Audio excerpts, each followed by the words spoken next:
प्रिय देशवासियों, टीकाकरण के अलावा आज एक और बड़े फैसले में उस फैसले से मैं आपको अवगत कराना चाहता हूं। पिछले वर्ष जब कोरोना के कारण लॉकडाउन लगाना पड़ा था, तो प्रधानमंत्री गरीब कल्याण अन्न योजना के तहत 8 महीने तक 80 करोड़ से अधिक देशवासियों को मुफ्त राशन की व्यवस्था हमारे देश ने की थी। इस वर्ष भी दूसरी वेव के कारण मई और जून के लिए भी इस योजना का विस्तार किया गया था। आज सरकार ने फैसला लिया है कि प्रधानमंत्री गरीब कल्याण अन्न योजना को अब दीपावली तक आगे बढ़ाया जाएगा।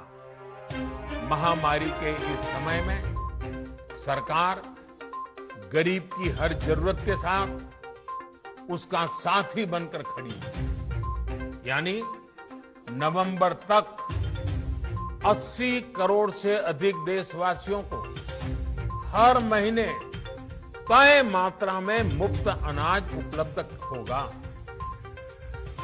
इस प्रयास का मकसद यही है कि मेरे किसी भी गरीब भाई बहन को, उसके परिवार को भूखा सोना ना पड़े।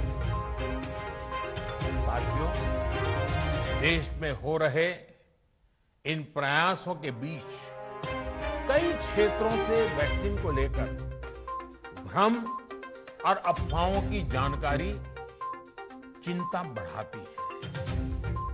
ये चिंता भी मैं आपके सामने व्यक्त करना चाहता हूं। जब से भारत में वैक्सीन पर काम शुरू हुआ, तभी से कुछ लोगों द्वारा ऐसी बातें कही गई जिससे आम लोगों के मन में शंका पैदा हो। कोशिश ये भी हुई कि भारत के वैक्सीन निर्माताओं का हौसला पस्त पड़ जाए और उनके सामने अनेक प्रकार की बाधाएं आए। जब भारत की वैक्सीन आई तो अनेक माध्यमों से शंका आशंका को और बढ़ाया गया। वैक्सीन न लगवाने के लिए भांति भांति के तर्क प्रचारित किए गए। इन्हें भी देश देख रहा है। जो लोग वैक्सीन को लेकर आशंका पैदा कर रहे हैं, अफवाहें फैला रहे हैं, वो भोले भाले भाई बहनों के जीवन के साथ बहुत बड़ा खिलवाड़ कर रहे हैं। ऐसी अफवाहों से सतर्क रहने की जरूरत है।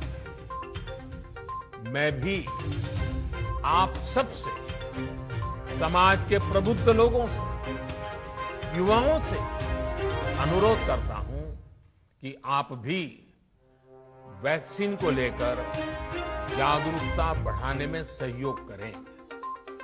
अभी कई जगहों पर कोरोना कर्फ्यू में ढील दी जा रही है, लेकिन इसका मतलब ये नहीं कि हमारे बीच से कोरोना चला गया है।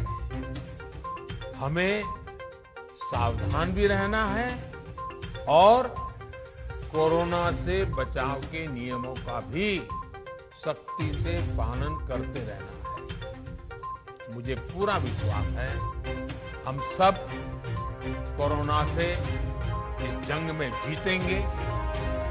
भारत कोरोना से जीतेगा।